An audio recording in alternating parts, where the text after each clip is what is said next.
ASMR video. I don't know what, there was nothing really to add there. We're just going to be doing a video, just a whisper video. I'm going to be having a drink with you.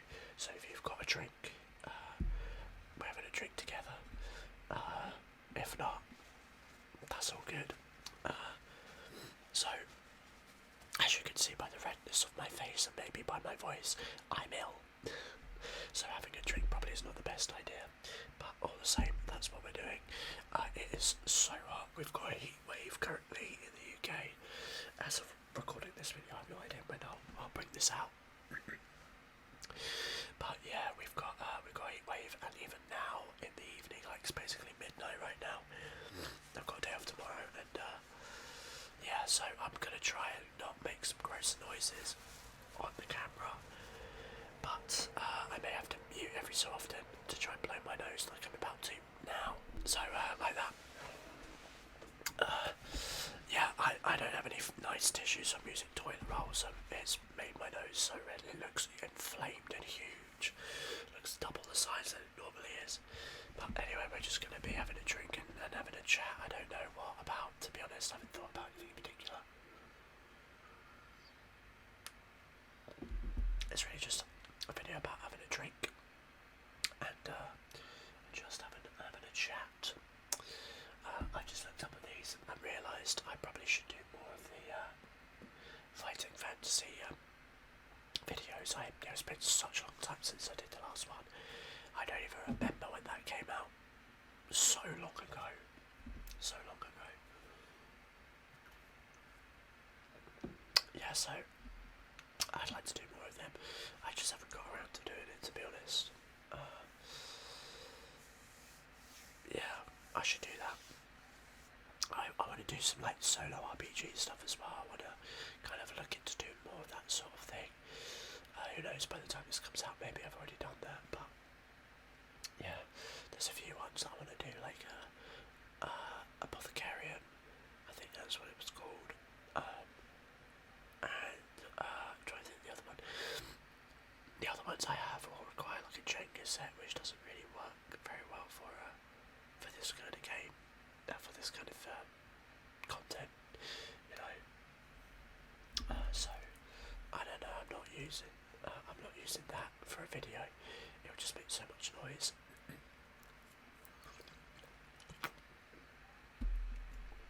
Yeah. So there you go. Fun fact. I guess gonna try and do some more of that. 1,000-Year Vampire is another one that I don't actually own yet.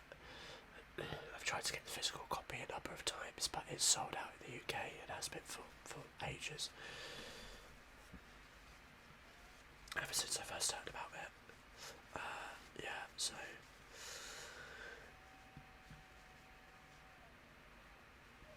I can hear people shouting in the background. I don't know if it's a dog or not. Man, I probably should just not have made this video. Oh my god. I need like something to clear the sinuses out. Every time I blow my nose, it's just like immediately blocked again. But it's what it is, really. Oh, I guess I didn't really talk about what I was drinking. So, drinking a Stella Artois. I've actually got some nuts somewhere. I could probably get them and have a few nuts with this. But I can't be bothered to get up and get them, to be honest. Yeah, so I hope you're having a good day, morning, evening, afternoon, night, wherever it is that you are. Whenever it is as well, you are. Hope you've had a good one. If it's not been a good one, hopefully this will help you relax and feel more chill, shall we say. Yeah, and if you're having a drink with me, let me know in the comments what it is that you are drinking. And if you're liking this so far, maybe consider dropping a like. I hardly ever do that in the middle of the video, but as soon as I mentioned comment, it reminded me. Yeah, that sort of stuff really does help out the channel and and stuff. So if you ever want to engage in that way, it always helps. Even just one person, it can make a difference. I think I've got myself in a habit. I think I did this before. I even had my own YouTube channel, but I like every video. Like I go and I click like on every video that I watch, simply because I know how much it helps promote that channel and helps engagement. So I like to like every video that I watch. Apparently this is 75% recycled glass. Where's the other 25% coming from? I wonder.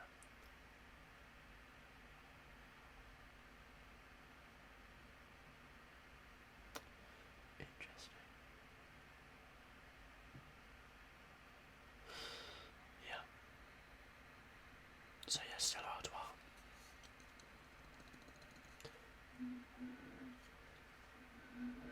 Is that an annoying sound?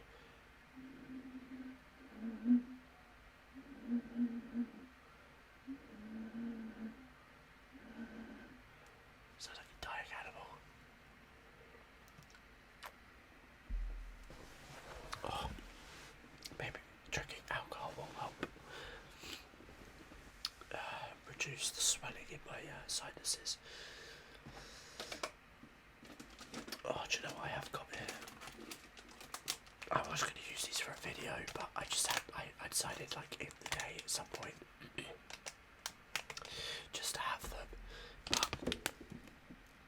Blue raspberry slices and like buzz sweets, like cheap £1 sweets, and they are not very nice. I have to say, they are not the greatest.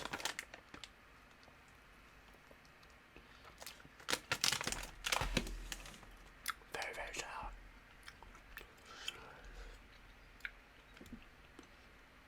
The thing is, because my nose is blocked, I can't taste anything, so I can't even taste it. I taste the sour and that's it.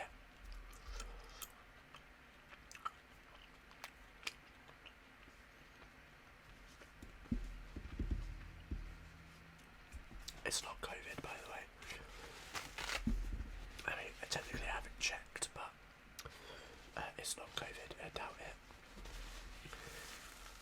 Oh, because every time like I get ill, I think this is probably a universal thing, is that my sinuses stop me from tasting anything, because so much of taste is like centered in the nose and the nostrils, and so when you have a blocked nose, it just like dulls your ability to taste. So I'm pretty sure that's what it is. Because if I blew my nose and then ate one, I'd be able to taste it. So for example there, I just blew my nose and immediately I could taste the aftermath of the flavour, and then it immediately went away because my nose got blocked again. Oh, I can't wait for this to go. I had a really, really bad sore throat as well. The days following up to it. It was so bad. It felt like sandpaper in my throat, but fortunately it's not been like a multi-day thing. It quickly dissipated, like the sore throat did. Now I've just got like a cold, but it came on out of nowhere. It was on the what day was it? I think I started feeling some effects on the Monday night, and then the Tuesday I had a really nasty sore throat. Then yesterday it was worse yesterday, and then it improved. Like I woke up today and it was like barely there. I'm praying that it doesn't come round, because I have a tendency to somehow get sick, and then half a week will go by and then I'll get sick again. And I'm absolutely praying that will not happen this time. I don't know where I would have got it from. I mean, I was travelling a lot the last 2 weeks, and I did drink a lot on the weekend, so it could very well have been just immune system dog shit.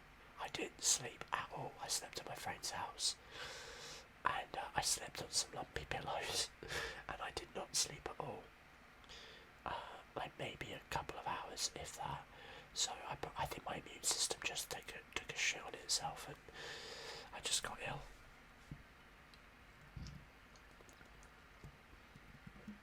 Oh, that does mean I can barely taste the beer.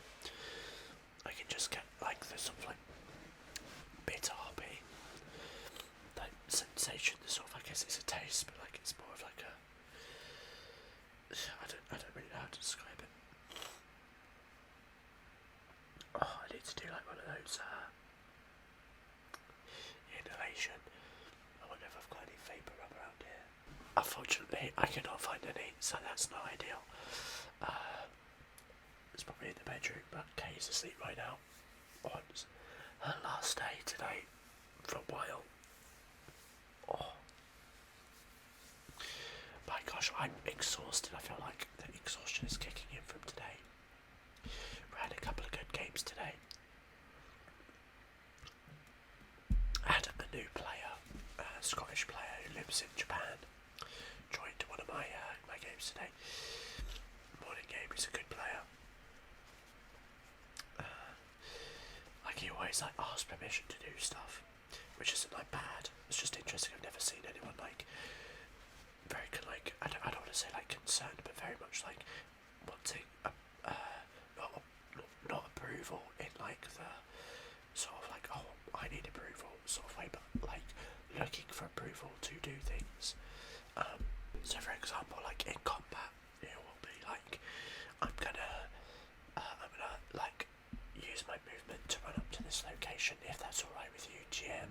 And I was like, yeah, it's your character, you do what you want. Feel like I don't know, very much like not wanting to be, I don't know, it's almost like he's very conscious or self-aware of being a nuisance or a problem player. I don't know, maybe that's the case, who knows, but I mean it's not like inconvenient, it's not necessarily annoying at all, it's just interesting. I've just never seen anyone like feel that way. Like if someone's a new player, they might be like, oh, if I can I do that, like is that something I can do, versus like being like, oh, I know that the mechanics work because this guy runs games, you know, so he's not like a new player.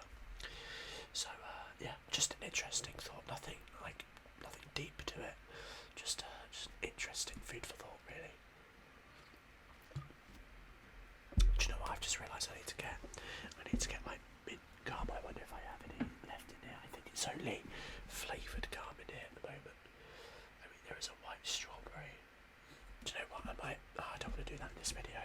I don't want to muddy the video. So I'm not going to gum chew in this video, even if it will help alleviate my symptoms a little bit.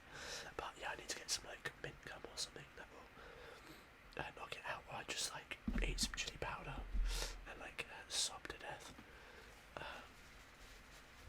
But yeah, don't know where I was going with that at all, but there we go.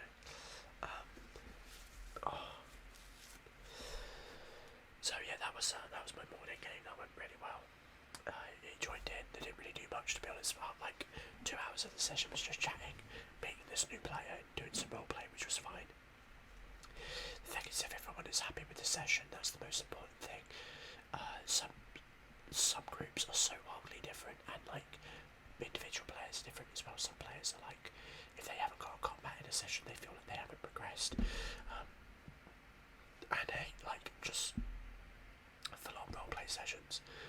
Other players are very much like they could go shopping for an episode and they wouldn't care. I think it's a hard one because like if I'm paying for a game, I would want to feel like something has happened. So I don't know. I don't really. I mean, I don't pay for any games because I don't play in any games, aside for one that a friend does. I mean, technically I do pay for it, but it's just like very. The player that runs the game is in one of my other games, so I charge him a reduced price. Just because that's how it ended up. I played with him a long time before, and he decided to join this game. But yeah, so I knew him more as a friend first, and he joined one of my games. But But at the end of the day, I have to still charge people, if even if they're friends joining the game, because ultimately it's my job. If you went to a bar, you might be able to do some deals, but you wouldn't be able to just hand across free drinks because it's stock. It still is like stealing. So I know it's not quite as it's not quite the same, but yeah, it's something I think about. But I charge him a reduced price so that we so yeah, just so it's way easier than me charging him full price and then me having to pay him. It's just done. Obviously it doesn't always equal out because we've taken a 3-month stint off the game that he was running, so I've charged him a lot. Theoretically, I charged him less, but it wasn't really his fault, and I don't really mind. Ultimately it's fine. I don't really deep it that much. We also took about a month off our game on Tuesdays as well, so yeah. And I know for a fact some of the players of that game have seen this channel. One of them was in the Discord, I don't even know how long ago it was. I can't remember if it was before or after we moved here. I feel like it might have been after. They said something along the lines of that moment when you're sifting through YouTube and see D&D ASMR by your GM, and the rest of the players were like, wait, what? And they thought it was some of them it never really went any further than that comment. But then it got brought up at the end of one of the sessions a few months back, and I was just like, yeah, that's what I do. But I don't think any of them really watch ASMR, so I doubt they're very much watching this video. If you are, then fair enough. What are you doing? But yeah, so fun stuff with that. Then the evening game went pretty well. Had a funny natural one situation. So I like to take inspiration from a lot of other GMs and stuff, and honestly TikTok is a really great place for that because of the quick content. So someone will be idea for your game, and then blah blah blah blah blah, and it just comes up very quick. I don't have to go searching for it. And it was this GM talking about natural ones and using them in your game by if a player, or not just natural ones, but if a player rolls low enough on a check, not to be you don't see anything, but instead give them wrong information. So for example, if you're listening at the door and they roll a 3 or 4 on their perception check, rather than saying, oh, you don't hear anything on the other side, you might say you're actually pretty confident that you heard a voice, that you're so certain you heard a voice on the other side, or definitely heard someone shuffling in that room, and giving the wrong information. It's a bit harder when it comes to things like insight checks, because that can really fuck a game up by adding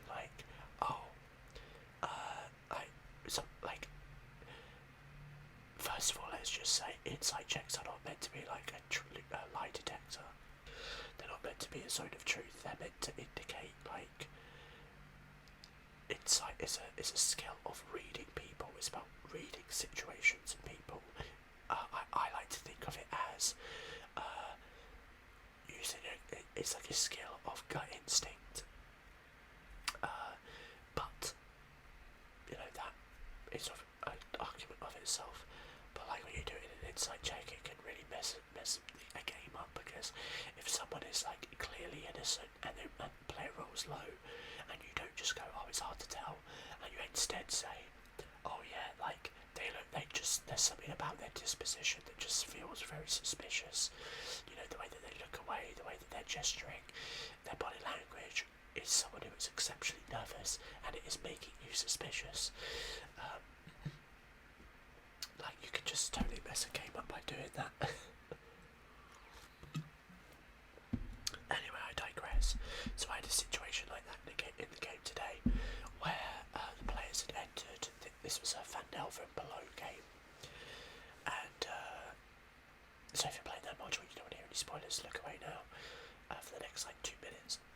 So in that game, they entered into a dungeon called Alhundreth. It's a dwarven temple underground. Anyway, they had previously experienced a situation where they entered into a boss battle, and during the boss battle, a statue came to life and attacked them. And so they're coming into this dungeon, and they see a giant statue, and one of the players is like, I would like to roll an Arcana check to see if like I notice anything that would indicate that that could be a golem as well. Like that could be, it could magically move. And so I was like, okay, go ahead and make an Arcana check, like and such. And so they rolled a natural one, and like we were laughing about it, and I thought, oh, do you know what? This is a perfect opportunity to do that thing that I'd seen on TikTok, which was this guy saying when a player rolls low enough, don't just say nothing, or they don't get any information. Instead, give them the wrong information. I think I said that before, but like just reiterating it. So I turned around to him and went, nah, you are absolutely certain that is a column, the way it's structured, like the position that it's in. Your gut is telling you that this must be a column. And so there was this like big kerfuffle. It was like it's a column, guys, like this thing's coming to life, don't worry, I'll take care of it. Blasted it with a firebolt even, destroyed the leg and the statue, and I was like, the statue begins to move, and he was like, see, I told you. And the movement was it falling down and crushing another character. Luckily they didn't take much damage, but yeah, so they destroyed the statue and it fell on the player, or fell on the character. If it fell on the player, it would be bad. It would be impressive, but it would be bad. But yeah, that was a situation that happened today. I thought that was very funny. Them getting a statue dropped on them because this player thought that the player knew it wasn't a golem, but like role-played the character, obviously believing that it was, and that was very amusing. So that was a fun moment. And then they went and fought some animated armors. One of the players cast a heat metal spell on Helmed Horror, and if you are familiar with the Monster Manual, you'll know that a Helmed Horror by default is immune to 3 spells, which is Fireball, Heat Metal, and what's the other one? I can't remember the spell, but it's basically immune to 3 spells, and the GM, when you create the monster, you pick 3 spells that it's immune to. So I just left it as the default for this, and by chance they cast Heat Metal, and I had to be like, you cast the spell, and it just like breaks away from the form of the armor. It's immune to the effects of that spell.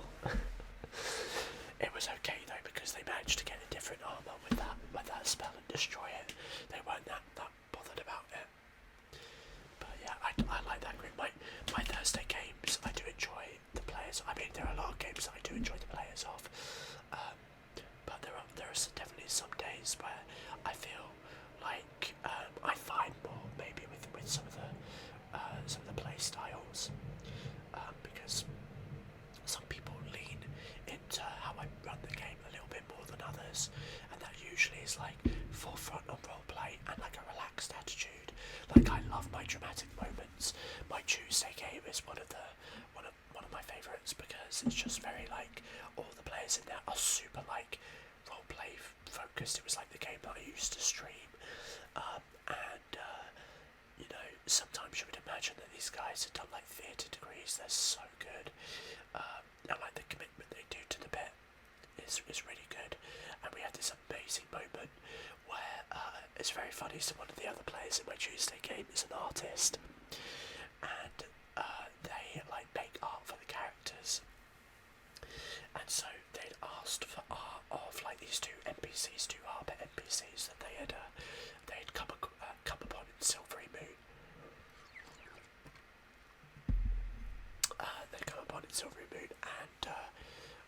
was just before a hiatus. I forgot to send the description, so I sent a description this last Tuesday, like right before the game, like 4 or 5 hours before the game, and they'd already doodled, which was very good. But basically, I'd completely forgotten about it, and I knew that something was going to happen to one of them in this session, and so I forgot about that. And so I sent the description, and in the middle of the game, this player's like, oh, I finished like the doodle of the 2 harpers, and like all of them were like, oh, we love the one that's the guy, and I was there sweating because I knew in my notes that guy is about to come back and he's about to die. Like it's a canon event, he's meant to die here. So they were like swooning over him and how great he was, and here I was knowing that character was about to die. And so later in the session, after they've been like discussing some plans, the door bursts open and he comes in. He's been poisoned, and by my constituents. That's a reference. If you know what that reference is, get it in the chat below. Get it in the chat. Oh my god, that was such a Twitch statement. Oh, I feel chronically online there. Anyway, drop the reference that was to in the comments if you know. Anyway, he comes in and he's been poisoned in his attempt to basically forget what he was saying. Yeah, he was poisoned, basically trying to find what happens to some other agents. Anyway, when he comes in, he's been very, very badly poisoned to the point where even a healing spell doesn't work anymore, less restoration, because as he was brought in, he was put down on the table and the player was like, I'm going to cast a healing spell, and I say, he's like, you cast the healing spell, it doesn't do anything, he's injured, like he is, like, the poison has taken effect, healing won't do anything, and so they're like, oh, but a lesser restoration will, because it gets rid of poison, and so they cast it, and I say, you cast the spell in, but it doesn't do anything. The poison, he no longer is poisoned. The poison has already taken effect. Like, if you got to him sooner, it would have taken effect, or the spell would have worked. But he has journeyed all the way back. That the poison has already destroyed his system. There is very little that can be done for him, and so they managed to get a natural 20 on a medicine check to determine what it was. They learned the kind of poison, and so basically there was one. I didn't make it so that he could not be saved. I made it so that it was nearly impossible. So basically, a player needed to make a DC 20 medicine check to realise what the poison was in order to try and cure him. The player made that check and succeeded, so they knew what they needed to do, or they knew what the poison was. The next check was to do an extremely hard blood filtration procedure, where they effectively have to like drain his blood out and like filter it, putting it back in such a way that it's perfectly timed so it doesn't re-corrupt. And so it was a DC 25 medicine check, and this player rolled a 24, and it was heartbreaking because it was like a 24, and I was sat there going, and I had to say, like, you do everything that you can, but it's not enough. And like, he, as you look down at him, he looks at you, and like, you both realise that he's in his final moments. And so because they had done a lesser restoration, he was like insane before the poison basically drove him mad, but he grew, like, he got his sanity back and was able to give the information that he had. So they were like, what I like to do in certain games that I homebrew is add in multiple options in there, so he could have come back and just straight up died. They never would have got the information, or at least they would have known where the location was, but they wouldn't have known about some of the specific details that he could give. He could have, what happened, which was basically that he died but was able to give them information, or he just like was cured and was able to be saved. after they made the check, they were like, "Oh, I bet it was a DC 30," and because I said beforehand, I just want you to know before you go into this check, it is a very hard check. It is exceptionally hard. But a DC 30 in 5e is considered an impossible check, which is weird wording. It should just be like, well, actually it's meant to be nearly impossible, but honestly at a certain character level, that's not even the case anymore. But a 30 or above is considered a nearly impossible check, but I didn't say that, I said very difficult, and so I had to say that when, like, no, I said very difficult, and there was a kind of moment of realisation, and I was like, yeah, it was, and I said this at the end of the session, and I said, like, he could have been saved if you had got one higher. If you had got one higher in that check, you would have saved him. And like, it was just a beautiful session. It was one of my favourite sessions I've ever run. Like, it wasn't even like there was no combat, there was no like big reveal, but it was a really dramatic moment, because they have just been getting win after win after win after win, and this was a moment where no matter what they did, they couldn't save someone, and I think the group needed that. There was a big dramatic moment afterwards, like the character who was trying to save is basically a doctor, and that character was like, you know, completely fucked because they couldn't save the person, and it had basically broken their heart. Another person was like just generally messed up because of the situation being poisoned. There was a whole bunch of stuff, but it was really dramatic. And afterwards we were like, let's take our break after this. But like, they all loved that session. It was one of their favourite sessions of D&D ever. Like, I think someone said like it was their favourite session of D&D they've had, and it was crazy because it wasn't anything like big. It was just pure roleplay, something they didn't expect. But also, the stakes weren't like a combat. They didn't have to roll high in a combat encounter. It was a very important moment, but because there were so many choices there that could influence the game, you know, that's something there. So if you're a GM and you're looking for tips, my tip to you is to definitely make sure that it doesn't have to be every decision. Sometimes you can get away with the illusion of choice. For example, if you really want players to feel like they might have been in danger in something like, I don't know, asking players to roll for random encounters and going, okay, interesting, and then they don't encounter one, or like, for example, like making them roll a survival check to like navigate through a woods, and if they succeed, say like as they walk by, or like succeed as they walk by, mentioning that in the distance they hear like some kind of a dangerous animal and they narrowly have avoided it. Sometimes the illusion is enough to build the tension, and they're all tools in your D&D, your DM's creator's kit to really build tension, and you should use them. You don't always have to actually put the players in danger to make them feel the stakes and that they're in danger. So a big tip there is to fake it till you make it sometimes.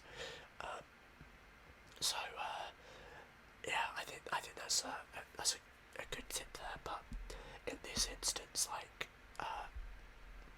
the example I'm using is giving them options. You know, give them options so that they like know, or not even necessarily that they know, but like opening yourself up to being like, this could go so many different ways, and not being afraid by that. Because I think a lot of times, especially when people run modules, I know I find myself with this, especially very specific modules. Sometimes I still, even to this day, fall into the trap where I'm like, oh, you went off the path, and sometimes it's important to go like, oh, it doesn't matter, like I can work with it. Never like be afraid of that. You can always do something, even on modules. Like, I think that does come with experience, like the confidence to do that. I try to think of an example, but I can't think of one. But I know there was one. It might have even been this week, where after the game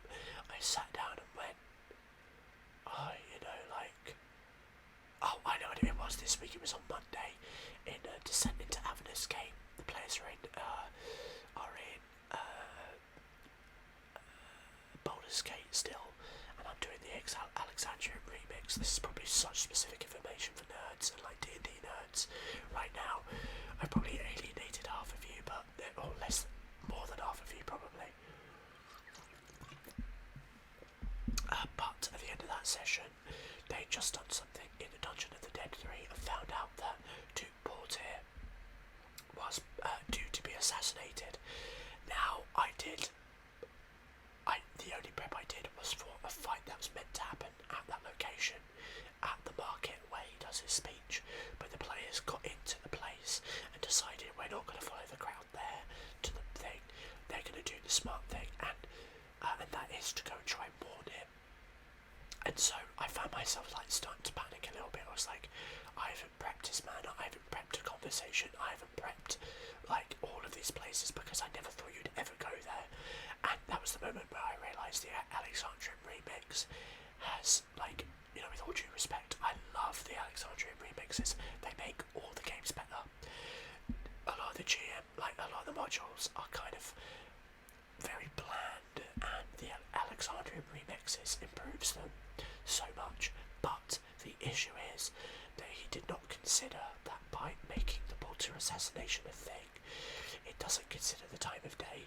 My players, like, it would have been early enough that they could have gone and avoided it and like maybe get into stop it from happening. But the remix doesn't account for that, so it just assumes your players are going to go to the market and see the event and witness the assassination. They can't even intervene, it just happens. My players obviously didn't do that and instead decided we're going to go to his manor and try and find him. And so I'm panicking, and I have them go there, and there's a moment where it's like a switch, and I just pause for a second. It's like, flick the switch and go like, it doesn't, like, I can do this, like, it's not that deep. I think it's very easy to be married to the content and be worried when it moves away. But honestly, you could just avoid it. Like, if something goes off the script, it's not that big of a deal. And that's basically what I did. I made up the whole situation. Like, they got to the manor and there was a dragonborn guard there that talked to them, and I was like tempted to be like, oh, he's already gone. Like, but at that point, it felt they've made a good decision. I don't want to railroad them. Also, logically, their thoughts are sound, and I don't want to not reward that. And I also feel like, from a world building perspective, it makes sense. Also, this could go down an interesting route. Does he actually need to die? Technically not. It would be much more interesting to see them go down this route. So, at this point, I thought, look, I don't need them to go from, I don't need A, B, C, D and E to happen. I know there are certain events that will happen without them if they don't involve themselves. The Portier assassination would have happened if they didn't get involved, but they did, and I should allow the world to adapt around that. Do not get married to the module and go, this has to happen because the book says it. If the players change that, you have to adapt to that, because otherwise it destroys the agency. But also, it makes you as a GM, it makes it hard, because you, also for the players, but even more so for you, you realise you're not actually running a game for them, you're just running what's written in the book. And as long as you can like weave it through, then that's fine. Usually the modules are well written enough that they don't pose that sort of issue, but because this was something added in, like it can easily not fit in very well, and like other people can mess about with it. So in my recommendation, if you play Descent into Avernus, if you're running it and you want to do the Alexandrian remix, be very open to your players coming and warning Portier before, depending on what the time of day it is when they get that information. So it's not really that deep, but now I'm going to prep like a bit of a conversation beforehand. I think again it's one of those skills that you learn as you play, like improvisation, knowing not to get stressed and that you can just make stuff up, because at the end of the day the players never really know. Their only say, oh, like, I didn't plan for that. And sometimes I do say that as a bit of a joke. Like, there was a time where some players bought some horses, and I totally expected you to buy horses, and I thought of the horses' names in advance, obviously. But I could not tell you how many times I've gone, oh, sorry, 1 second, I'm just double checking in the notes, whilst I'm like acting like I'm looking through notes, whilst I'm like making something up in my head, going, let me mentally picture this building so I can describe it. What are the people there? What's going to happen here? How can I delay them for like 10 minutes whilst I like think in the back of my mind while they're role playing? It can be very stressful, but like at the end of the day, I get paid for it, so I kind of have to be good at doing that. Otherwise, like, if you're not getting paid, like, you don't have a responsibility to the degree that I would say I do, and other paid GMs, when you get paid for it, you're kind of expected to, if you don't have those skills already, to be trying to develop them. But I think it's good for any GM to just try. It's so good, like the feeling of the pressure relief after blowing a nose, but then immediately it's like shock back again. It feels like a pressure pushing out in my nose. Congestion is so weird. But yeah, we're pushing like 45 minutes on this video. I don't know if I cut out that bit where I had to go and get the stuff. I don't know if the background sound is good. I might keep it in, but we're pushing about 45 minutes. Still got some of this drink left. I actually bought another one, but I'm not going to have it tonight. Oh, should I say this morning now? It's now 12:30. Oh my gosh. I've enjoyed doing this video.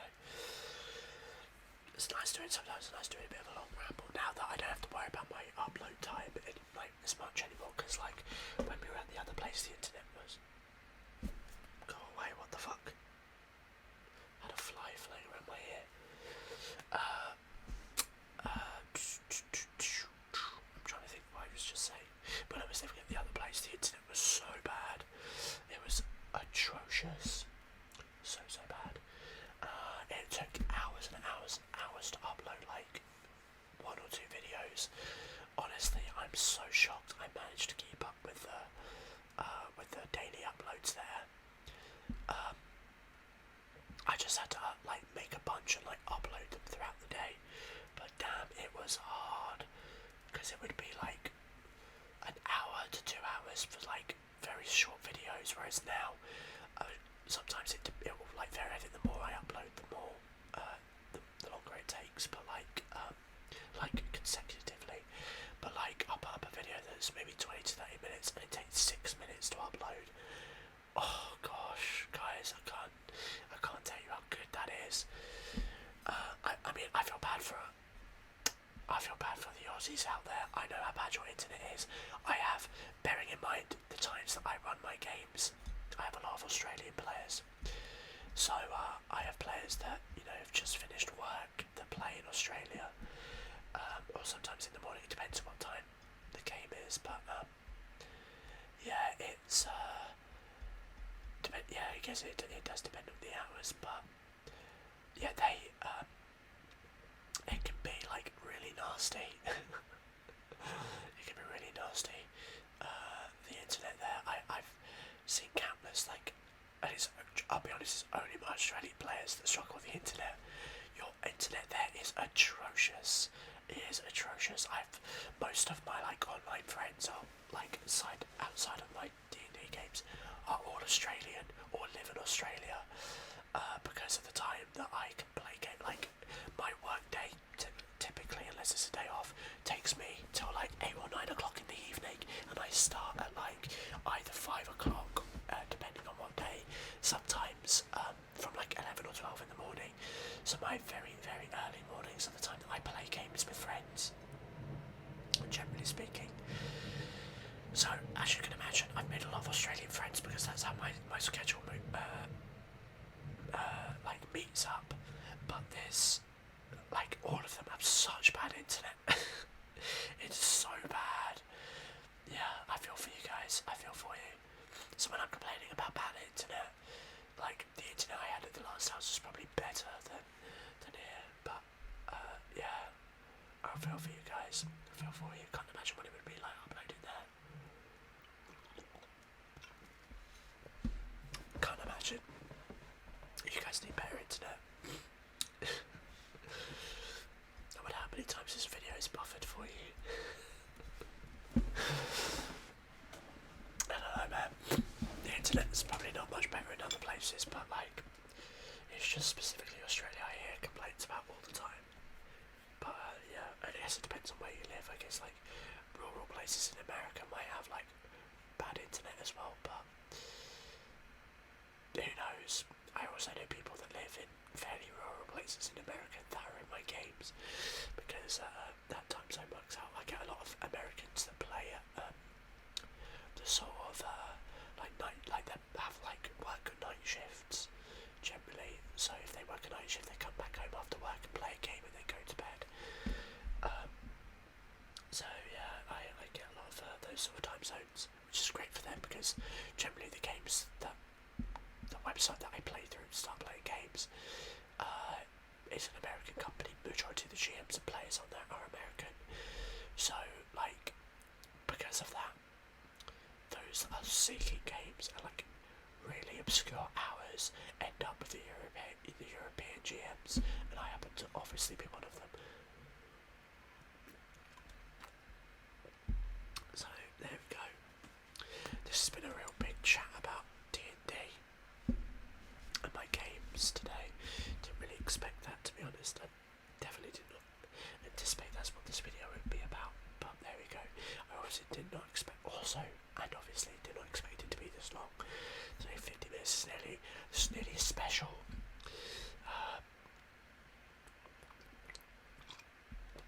I guess it's a bit of like a drinking long ramble. Hopefully it's helped you relax. Hopefully you're feeling good. I really hope I forgot to turn the mid-roll ads on this. I really hate mid-roll ads. Like sometimes, if I was like making a living off of YouTube, I'd understand using it, or if I really needed the money. But like, I hate watching videos with mid-roll ads. At the beginning of the video and at the end, it's like, okay, fair enough. But like, in other videos I can deal with it, but ASMR, oh my god, I can't stand it.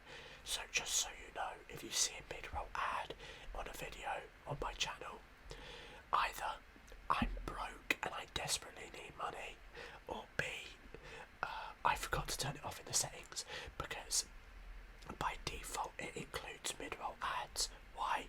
Because YouTube wants to make more money.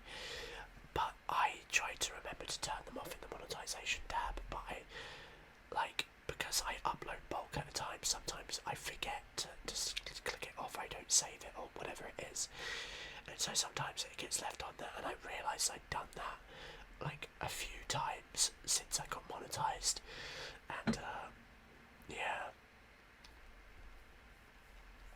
it sucks for the longer videos as well.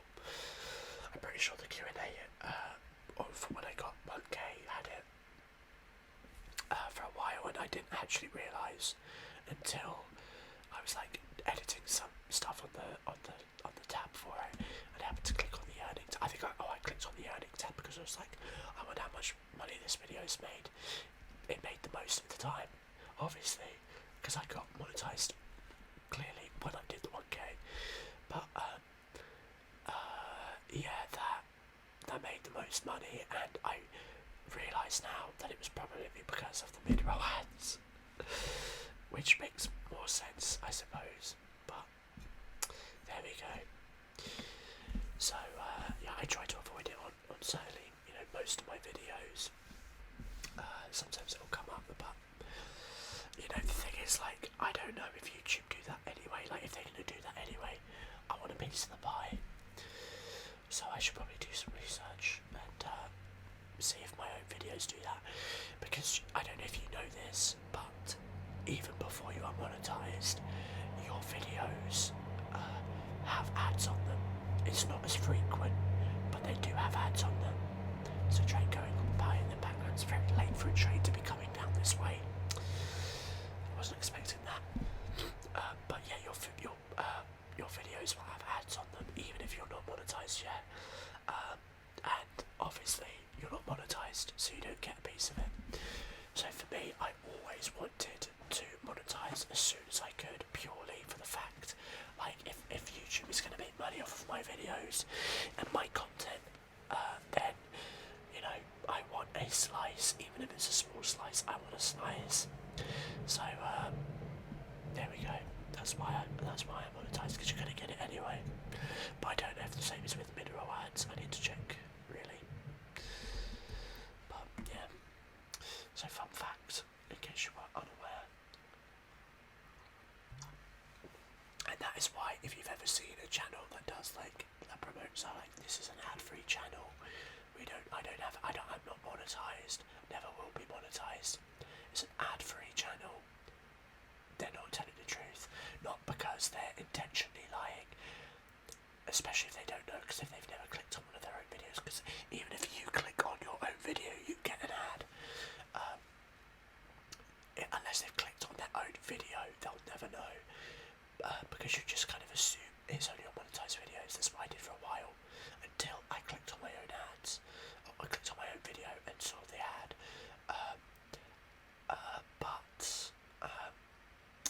Oh my gosh, my train of thought is just absolutely obliterated after drinking. But yeah, there are channels that promote themselves as no ad channels, but from time to time they will have ads, and it's not because they're monetized, and that's not because they're lying. Per se, I think I said that they're lying, and I just meant they're wrong. You know, not that they're lying. That sounds harsher than it's actually meant to be. They're not lying, they're just wrong, unless they are lying, but I think they're more just wrong.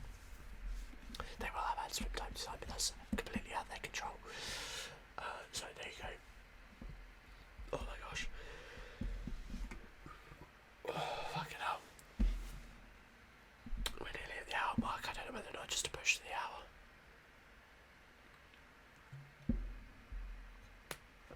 Look at my eyes, they're watering. The pressure in my nose is so much. I can feel it all the way through here, under my eyes. Oh,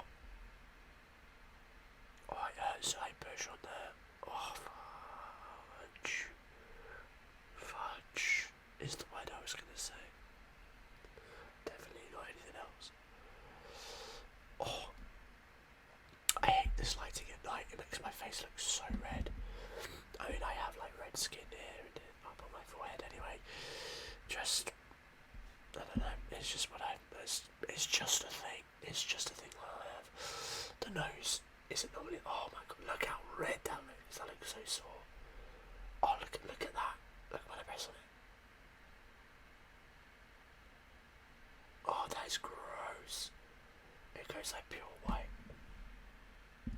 You can't see it as much with the lighting, so if I go back, it works out. Oh. Wow. There we go.